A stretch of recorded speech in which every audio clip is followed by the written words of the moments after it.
그가 초등학교 시절 살았던 곳은 벌집이라 불리는 쪽방들이 모여있던 달동네였다.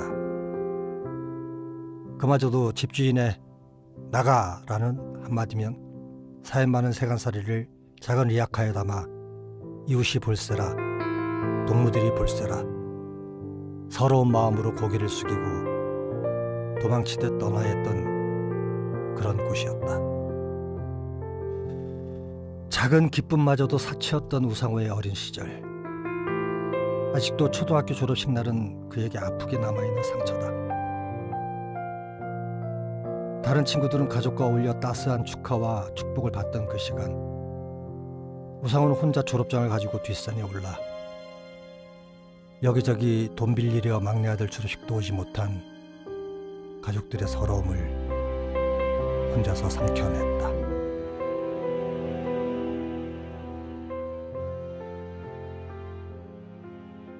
지금 돌이켜보면 제 어린 시절을 관통하는 단어는 이제 가난이라는 두 글자 단어가 가장 저에게 떠오릅니다.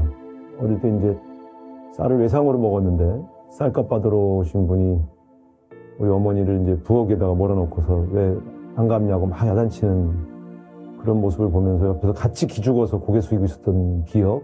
그리고 서울로 이사 올 때 이삿짐센터 차를 부르는 게 아니라 만행버스에다가 미리 짐을 실어놓고 그렇게 올라왔던 기억. 그 버스에 승객들이 가득 타 있는데 미아리 대지극장 앞에서 그 짐을 내리는 데만 30분이 걸렸거든요. 그분들이 잘 참아주시긴 했지만 저는 되게 그게 부끄러웠어요. 그래서 막 고추장 단지, 뭐 김치 단지 이런 거 내리면서도 왜 우리는 이렇게 짐을 날라야 되지? 이런 부끄러움, 자괴감. 그래서 저의 첫 서울 생활은 주눅든 시골 소년. 가난을 어릴 때부터 의식하면서 이렇게 등에 지고 남들 앞에서 나를 잘 내밀지 못했던 그런 내성적인 아이. 이렇게 기억이 됩니다. 지금도 기억나는 게 난 지금도 왜 그랬는지 잘 모르겠습니다만 제가 이제 시골서는 되게 1, 2등을 다퉜는데요. 서울 올라올 때 시골에서 머리 깎아준 것처럼 이제 일자로 머리를 이렇게 똑같이 자르고 그다음에 이제 저희 누나의 겨울 코트를 줄여서 입어서 단추가 거꾸로 달려 있었거든요. 그리고 이제 전학 가서 첫 학생들을 만났는데 딱 보니까 애들이 다 좋은 잠바를 입고 있더라고요. 그리고 내 누나 코트 줄인 걸 보고 막 비웃는 애들 앞에서 다 또 기가 죽어서 말을 잘 못했던 기억이 나고요. 6학년 때 전학 와서 첫 시험에서 제가 1등을 했어요. 그랬더니 시골에서 올라온 촌뜨기가 1등을 하니까 그게 되게 신기했나 봐요. 그래서 애들은 막 웃었는데 담임 선생님이 저를 불러가지고 너 누가 가르쳐 주니? 너 뭐 따로 과외 받니? 이렇게 물어보시는데 그게 칭찬하는 의미가 아니라 뭔가 약간 탐색하듯이 물어보셔서 왜 저러시지? 그런데 우리 반에서 꼴등하던 애가 되게 짝이었는데 걔가 이제 넌 이제 담임한테 찍혔다. 왜 그러냐? 그랬더니 담임 선생이 우리 반에 1등부터 10등까지 별도로 과외를 시켜주고 있는데 너 때문에 그 아이들이 전부 한 등씩 밀려가지고 그 아이들 중에 절반 가까운 엄마가 항의하러 왔다. 그래서 그 다음 시험에서 제가 제대로 정답을 못 찍었어요. 혼날까 봐. 저의 서울 생활은 참 이렇게 외롭고 또 이해할 수 없는 어떤 장벽들이 나를 누르는 것 같고 시골 출신인데다가 가난한 사람은 1등을 해도 눈치를 봐야 하는 곳이 서울이구나. 막 이런 두려움의 대상이었죠. 그리고 또 서울에서 이제 새롭게 출발하고 도전하기 위해서 서울에 온 건데 저희 어머니가 하던 공장이 문세강 사건. 그래서 이제 유경수 여사가 돌아가셔가지고 다 문을 닫게 됐어요. 초등학교 졸업식을 혼자 갔고 꽃다발과 사진은커녕 그냥 혼자 졸업장을 주머니에 꾸겨 놓고 이제 우리 집 뒤에 돌산에 저녁이 어스름할 때까지 혼자 앉아있다 내려왔던 기억.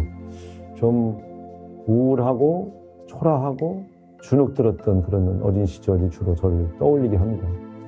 또 서울에서 이제 단칸방에 살았는데 그 집주인이 이제 나가 그러면 바로 나가야 되는 그런 이제 공동 화장실, 공동 수도 쓰면서 연탄가스를 마셔서 몇 번이나 죽을 고비를 넘기고 그래서 저에게 있어서 그 가난이라는 글자는 대학교 들어가서도 계속 저를 지배하던 그런 단어들이죠. 지금 돌이켜보면 멋있게 그 가난이 오늘날 저의 자양분이 됐어요. 막 이렇게 말하고 싶지만 사실은 지긋지긋해서 다시는 돌아보고 싶지 않은 어린 시절의 추억들이죠.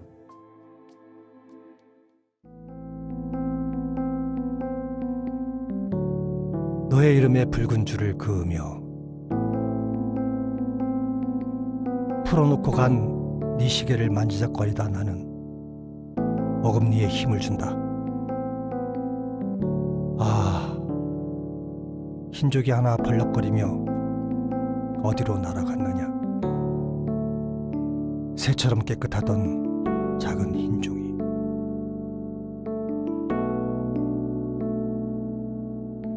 시인을 꿈꾸었던 대학 시절의 우상호. 5월 문학상과 윤동주 문학상을 수상했지만 시대의 아픔은 개인의 그것보다 우선하는 가치였다.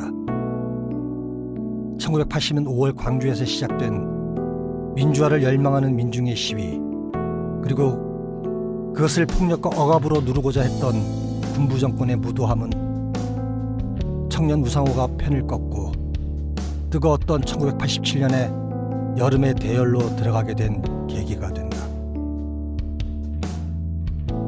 두 번의 감옥 생활과 더불어 전국 대학생의 민주화 운동 그 선두에 서서 군부 정권의 몰락을 이끌어냈지만 민주 세력의 분열로 인한 정권 교체 실패, 그리고 우상호 그가 주도했던 시위의 맨 앞줄에 섰던 이한열의 죽음은 30년이 지난 지금까지 그의 마음속에 씻기지 않는 빚으로 남아있다.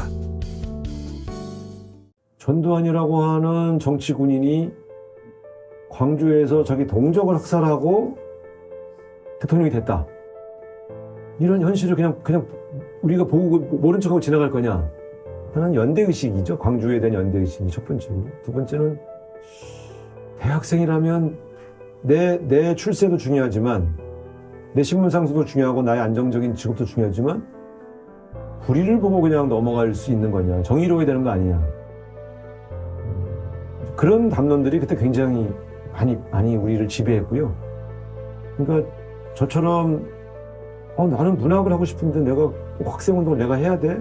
라고 생각하고 잠시 외면했던 학생조차도 결과적으로는 사회적 현실에 눈이 뜨면서 학생운동에 참여할 수밖에 없었던 그런 사회적 분위기가 있었죠. 근데 결국 현실이 우리를 바꾼 거예요. 그래서 그때 전두환 같은 정말 너무 포악스럽고 정말 타도해야 될 너무나 그 거학이 존재했을 때 상당수 대학생들이, 심지어 학생운동에 참여하지 않은 분들도 전두환은 나쁘다는 건 다 동의하고 크고 작은 방식으로 그에 대하여 저항하는 고민들을 했었던 시기니까요. 우리에게는 선택의 여지가 없었어요. 저 전두환이라는 정권과 싸우지 않으면 나는 불의에 타협한 사람이 되는 거예요. 제가 학생운동에 입문한 다음에는 기존의 학생운동권이 시키는 걸 그대로 따라한 거죠. 근데 저한테 가장 충격을 줬던 거는 이제 건대 투쟁인데요. 1986년도에 건대에서 서울 지역 전국에 있는 학생운동권이 다 모였어요. 그래서 이제 애학투련이라는 그 투쟁 조직을 발족을 했는데 그때 한 1,300명 정도가 구속됐거든요. 진짜로 막 군사작전 하듯이 학생들을 몰아넣고 헬기까지 띄우면서 막 연행하고 뭐 철탄을 쏠 때니까. 저는 그때 발이 다쳐갖고서는 이제 거기 못 들어갔는데 나중에 이제 너무 많은 학생들이 투옥되니까 수업 거부 투쟁을 조직을 했어요. 저는 당연히 저희 과 학생들이 우리 과에서도 감옥 간 친구들이 있으니까 수업 거부를 쉽게 결정할 줄 알았는데 그때 3학년 학생들이 토론하는 데에 앉아 있었는데 어떤 여학생이 나가서 엉엉 울면서 얘기를 하는데 제가 거기서 굉장히 내가 미처 생각하지 못한 그러나 사실 나에게 내재화되어 있던 문제의식이 살아났어요. 그 여학생이 뭐라고 말하냐면 자기는 그때 왜 이 동급생들이, 학생들이 건국대학교에 왜 들어갔는지 알지도 못하고 그 사람들이 무슨 주장을 하는지도 모르고 그래서 왜 나는 학생이고 수업료를 내고 나는 수업받을 권리가 있는데 학생이 당한 처지는 너무나 화가 나고 분노스럽지만 왜 나한테 상의도 않고 또 무슨 주장을 하는지도 모르는 아이의 위험 때문에 내 수업을 받을 권리를 포기해야 되는지 누가 나한테 얘기 좀 해달라고 해서 울더라고요. 그 질문에는 답을 할 수가 없었어요. 전두환 정권이 얼마나 극악무도한지, 그래서 왜 투쟁해야 되는지는 이해할 수 있는데, 투쟁의 대의에 동의하지만 함께할 수 없는 친구들의 고민이 무엇인지를 이해해주지 못하면 우리는 더 많은 사람이 함께하는 투쟁을 조직할 수 없다. 그러면 이게 과연 옳은 길인가? 그래서 이제 그때부터 대중투쟁의 노선이 어떻게 돼야 될 것인가에 대한 이제 제 고민이 시작됐죠. 총학생회를 중심으로 학우들에게 다가가고, 그리고 그 사람들을 잘 설득해서 그 사람들이 선택할 수 있는 가장 낮은 수준의 참여 방법을 통해서 더 많은 사람이 함께할 수 있는 그런 투쟁을 가져가야 된다고 하는 저의 소신이 대중 속에서 한 번씩 계속 확인이 되면서 진전할 수 있었죠. 제가 총학생 될 때 사실 두 가지의 목표가 있었어요. 내가 학생회장 하면서 결코 전두환 정권을 쓰러뜨릴 정도의 투쟁이야 할 수 있겠냐마는 이렇게 생각하면서 연세대학교 학생들을 노천극장에 가득 모아서 축제나 무슨 쌍쌍 파티나 무슨 문화 행사가 아닌 정치 집회로 노천극장을 가득 채워보겠다. 그런 게 하나 목표였고요.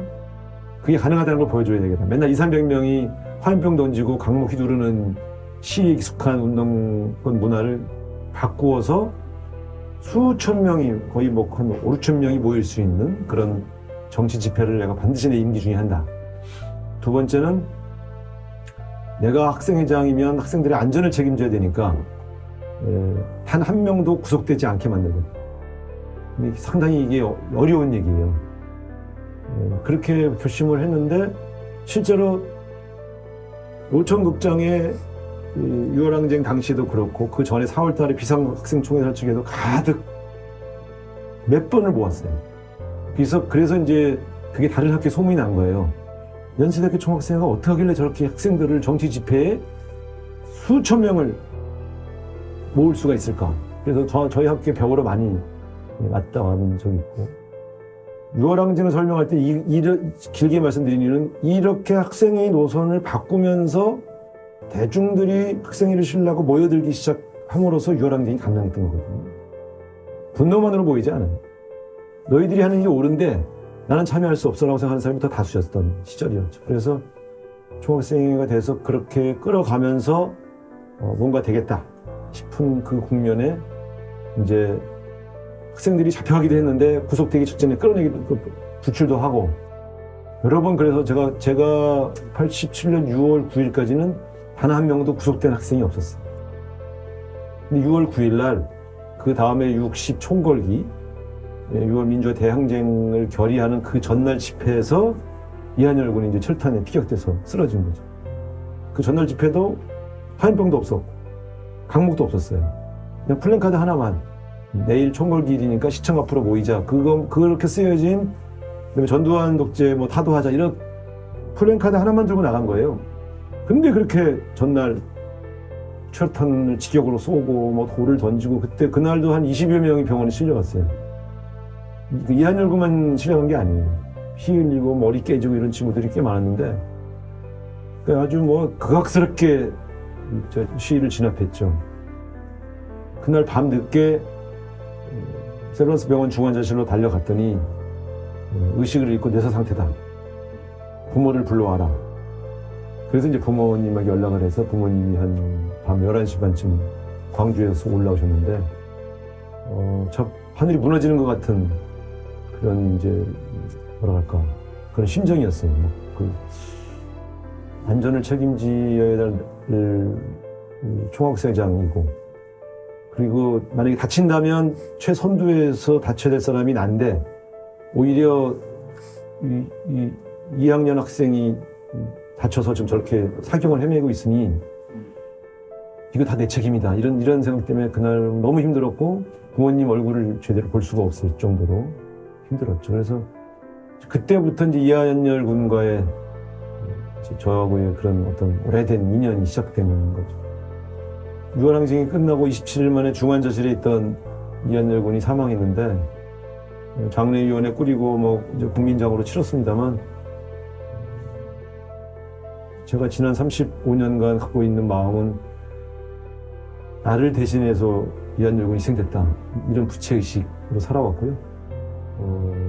그래서 나는 죄인이다 이런 생각. 그리고 부모님께 잘해야지. 근데 그렇다고 제가 아무리 잘한다고 뭐 친자식 같겠어요. 근데 어머니께서 뭐 가족 중대사를 논의할 때도 저를 항상 부르시고 이렇게 만나왔습니다만, 어떻게 보면 어머니가 이한열군을 키웠던 22년보다 더 긴 기간을 제가 지금 뵌 거지만, 어머니의 슬픔이라는 것은 항상 해를 거듭할수록 약해지는 게 아니라 해를 거듭할수록 더 깊어지시는 것 같아요. 그래서 저한테 늘 고마워하시고 그래도 우상호 때문에 내가 버티고 있어 이렇게 얘기하시지만, 저는 알죠. 저분의 슬픔은 결코 가벼워지지 않는다. 저는 지금도 늘 죄송해요. 보면.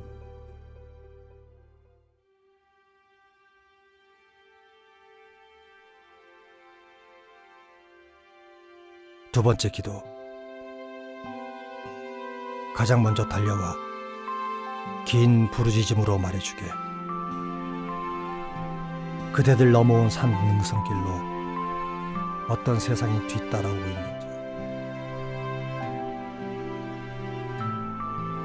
그의 평생 스승이라는 김대중 전 대통령과의 만남, 그의 권유, 그리고 시작된 우상호의 정치 입문, 6월 항쟁의 경험과 87년 12월 대선의 패배를 겪으며 축적된 청년 우상호의 경험과 정치는 이후 노무현, 문재인 대통령으로 이어지는 민주 세력의 승리에 정치인 우상호로서 그 역할을 해내게 된다. 노무현의 당선을 위해 저금통을 걸러 다니고, 아무도 주목하지 않는 도서 지역으로 구석진 곳으로 문재인의 승리를 위해 목 놓아 외쳤던 우상호. 요란스럽지 않게 보이지 않는 곳에서 묵묵히, 한 번쯤은 자랑 삼아 티낼 법도 한데 그는 그러지 않았다. 그런 사람이 바로 우상호인 것이다.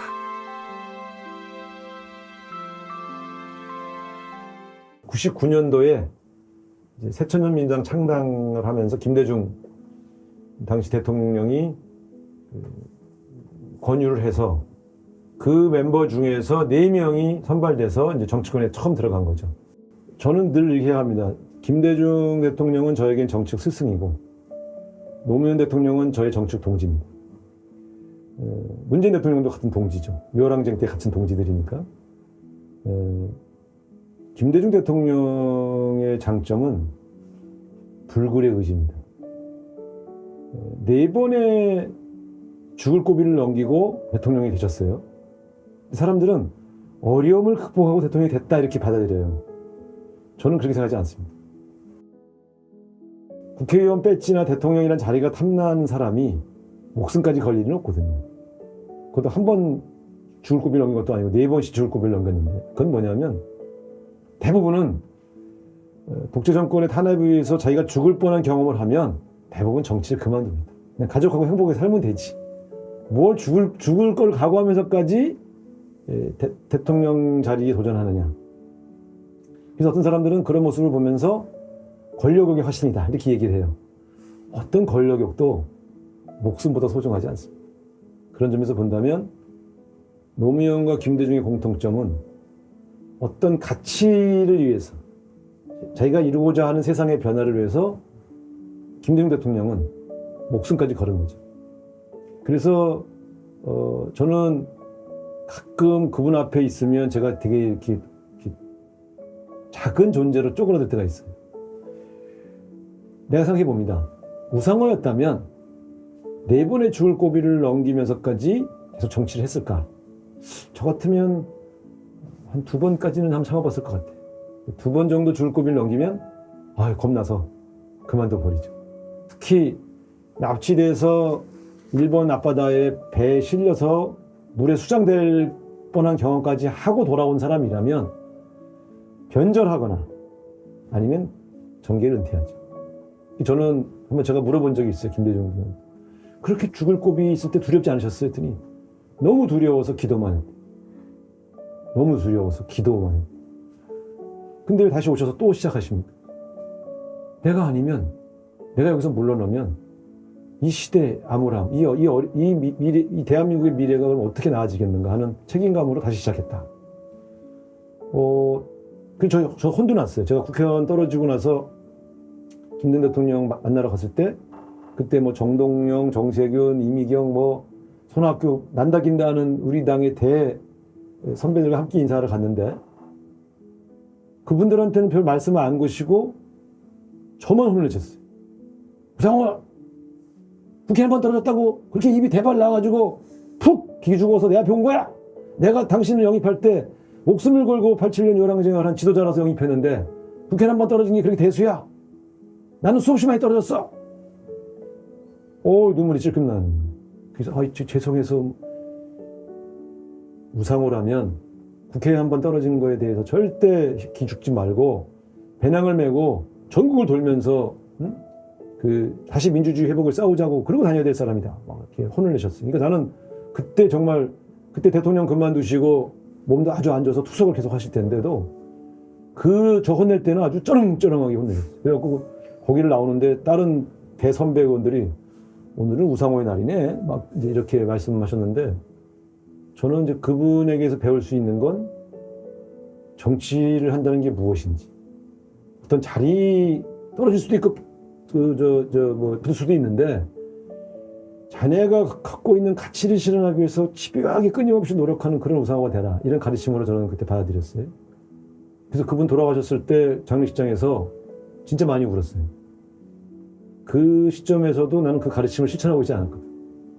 원외 인사라는 이유로 뒤로 주춤 빠지거나 더 적극적으로 뭔가 내 과제를 설출해서 더 열심히 공부하고 막 투쟁하지도 않았던 그런 모습들이 매우 부끄러웠는데, 김대중이라는 사람은 정말 거목입니다. 그 불굴의 의지, 그리고 대한민국의 미래의 어떤 변화를 위한 끊임없는 도전. 앞으로도 그런 거목이 또 나타날지는 모르겠습니다만, 우리에게 김대중이라는 위대한 정치 지도자가 있다는 것은 크나큰 행복이죠. 예, 그래서 이제 우리에게 남은 과제, 우상호의 과제가 뭐냐? 우리 정당의 공식 태제화되어 있는 이 진보적 의제들을 실제 실천을 해내서 거기서 성과를 만들어내는 것. 그리고 여기에 이 문제를 가장 집중적으로 고민했고 이 문제에 가장 천착해 있는 86그룹들이 책임을 지고 그걸 실천을 해내야 된다고 하는, 그것이 저의 마지막 과제라고 저는 생각합니다. 국회에서 법안을 놓고 싸우고 예산을 가지고 다투는 것보다 더 중요한 건 결정권자가 되어서 이 진보적 의지를 실제의 정책으로 구현해서 그것이 시민들의 삶을 나아지게 했다고 하는 평가를 받는 것. 이것이 우상호 정치의 마침표라고 저는 생각합니다. 86그룹은요, 원래 2013년까지는 하나의 모임으로 존재했어요. 계속 모임, 한 20-30명의 86그룹들이 월 정기적인 모임을 했습니다.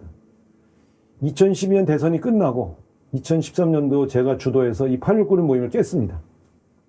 그 이유는 개인으로는 매우 유능한데, 개인으로는 매우 뛰어난데 집단으로서의 워크숍 약해요. 그것은 그 86그룹 내에 주도권 다툼도 있고요. 또 하나는 기존의 계파에 한 발을 담그고 한 발을 86그룹에 담그는 이런 패턴들이 너무 일반화돼서 86그룹으로서의 정체성이 상실됐다. 저는 그렇게 생각했어요. 그래서 개인의 정체성을 가져가자. 그러나 우리는 하나의 그룹으로 정치를 실현할 준비가 안 돼 있다. 그렇게 반성하면서 그걸 깼죠. 그래서 사실은 다시는 86의 이름으로 정치하지 않겠다, 이런 발표를 그때 했었는데, 워낙 저희들이 정치권, 특히 저희 더불어민주당에서 계속 주목받는 개인이다 보니까 우리를 하나의 집단으로 보고 계속 비판하는 분들이 여전히 존재하는 거예요. 사실은 86그룹은 2013년도에 그룹으로서의 86을 해체했습니다. 그렇다고 해서 그룹 한 세대의 동질성이 사라진 것은 아니고, 그래서 세대에 대한 비판은 여전히 유효하지만 정치 그룹으로서의 86은 아닙니다. 제가 몸담고 있고 제 준것들로 생각하는 모임은 더 좋은 미래라고 하는 더불어민주당 내의 진보그룹입니다. 이 진보그룹은 개파는 아니어야 된다. 정책 의견 그룹으로서 우리가 끊임없이 더불어민주당 내의 진보적 의제를 견인해야 된다. 그리고 우리가 주장했던 많은 내용들이 대통령 공약에 담기고 또 대통령께서 관심을 기울여서 채택을 많이 해주셨어요. 보존미래라는 모임에서 장관도 제일 많이 나왔고요. 한계는 있습니다만 제가 진보 의제를 당의 공식적 태제로 만들고 그것을 실현할 수 있는 사람들을 양성하고 그것이 실제 집권 가능하게 만들겠다고 하는 목표까지 20년 노력했던 거죠. 성과도 있고 한계도 있습니다만 저에게는 그런 과제가 있었던 것이죠.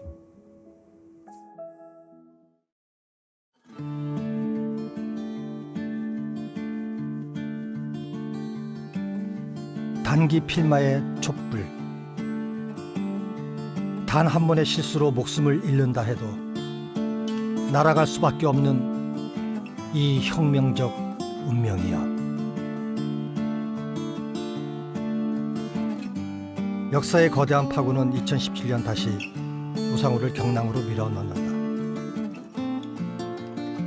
사리에는 칼바람 추위도 꺼뜨리지 못한 촛불의 외침에 그는 제1야당의 원내대표로서 헌정 이후 최초로 현직 대통령의 합법적인 탄핵을 이끌며 국민에게 새로운 세상에 대한 희망의 메시지로 응답한다. 탄핵 결정의 그 순간 원내대표 우상호는 동료 의원들에게 말한다. 환호하지 말라. 박수치지 말라. 잡담하지 말라. 승리에 도취되어 환호하고 기뻐하지 않았다. 그 순간 우상호는 국회 본회의장 2층 한켠에서 탄핵 결정을 지켜보던 세월호 유가족들을 향해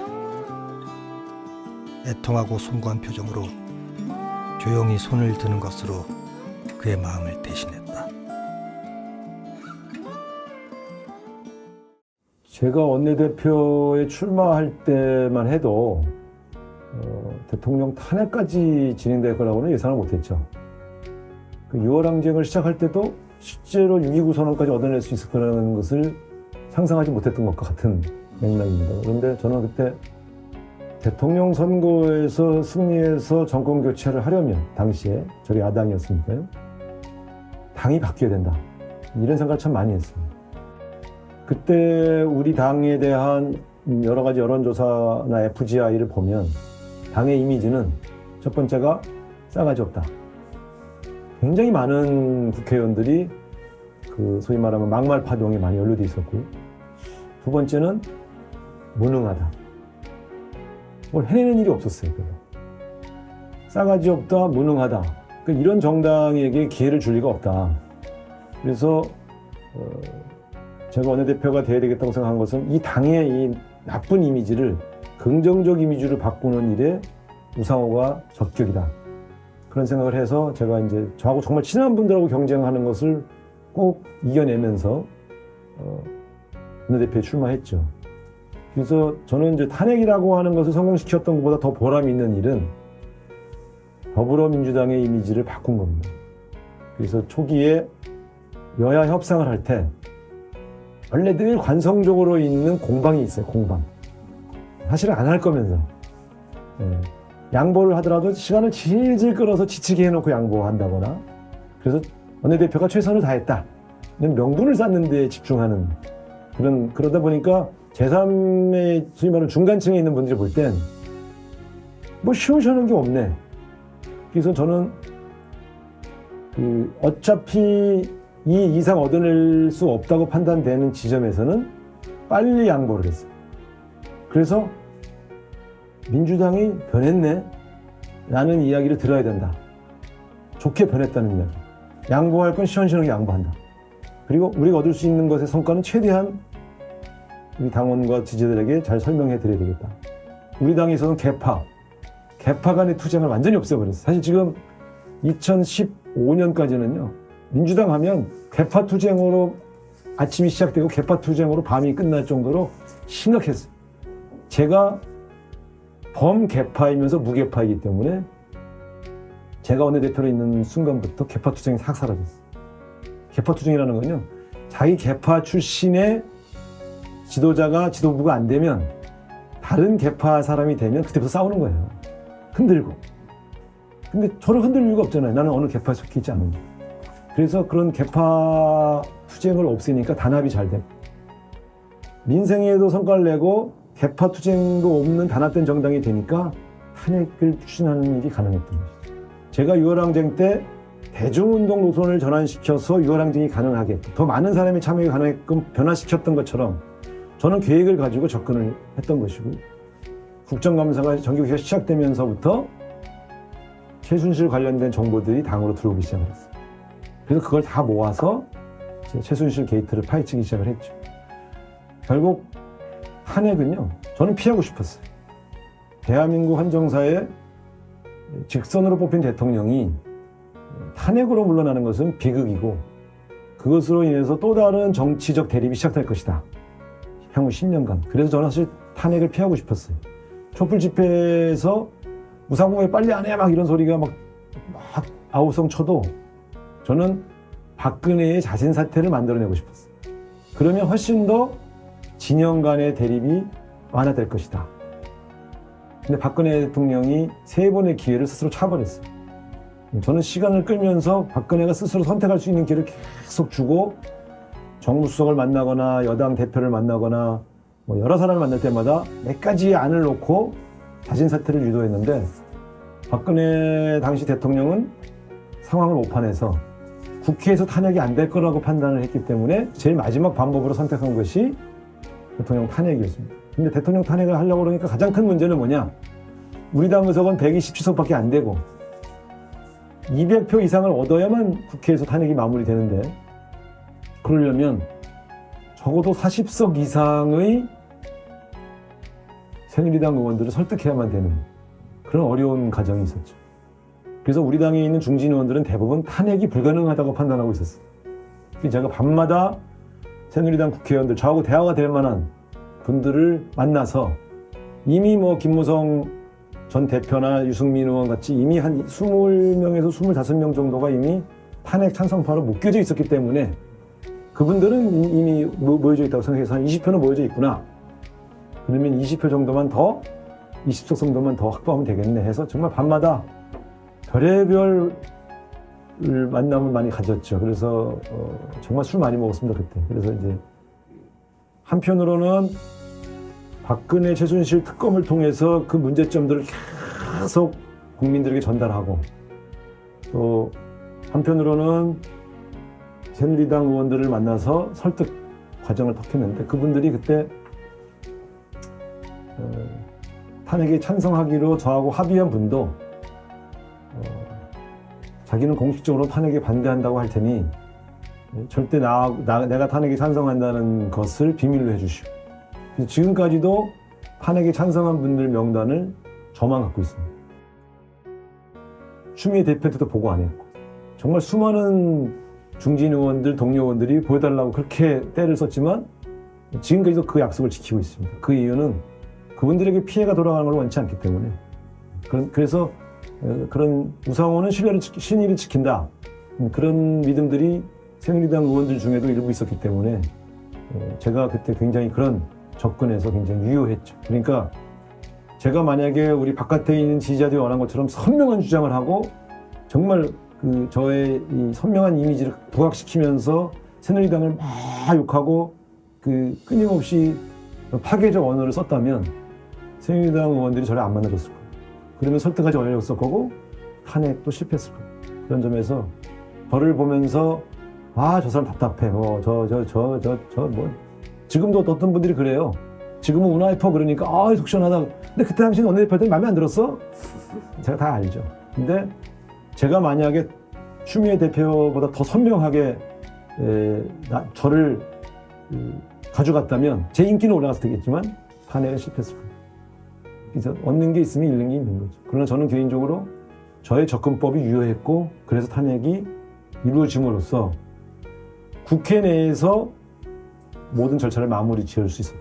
만약 탄핵이 실패했다면 상당수의 촛불 대열이 청와대로 쳐들어갔을 거예요.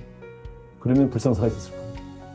제가 나중에 한 1, 2년 지나서 어떤 분을 만나 술을 마시는데 그분이 탄핵이 실패하면 분신하려고 했다고. 실제로 준비도 했다고 그러시더라고요. 그래서 제가 이런 분들이 한두 명이었겠느냐. 그 좌절과 절망이 분노와 어우러지면 어떤 일이 벌어질 수 없었던 상황. 그래서 제가 그때 새누리당 국회의원들을 설 때 같은 때도 그랬어요. 만약 우리가 여기서 정리를 해주지 않으면 광주 같은 불상사가 일어날 수 있다. 나중에 보니까 거기서 뭐 계엄령도 발표하려고 그랬지 않습니까? 계엄령이 뭡니까? 촛불 광장을 상해서 총과 포를 쏘겠다는 거 아니겠어요? 그러니까 저는 오싹하더라고요. 그래서 우리가 국회에서 마무리한 것이 정말 다행이다, 이런 생각을 가지고 있죠.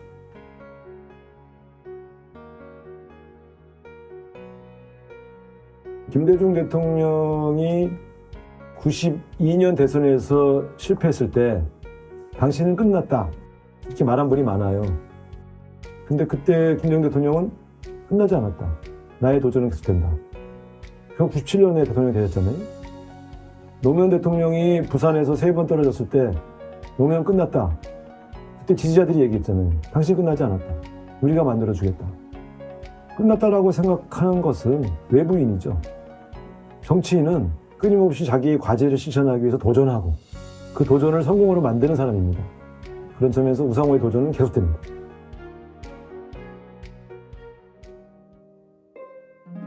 약속.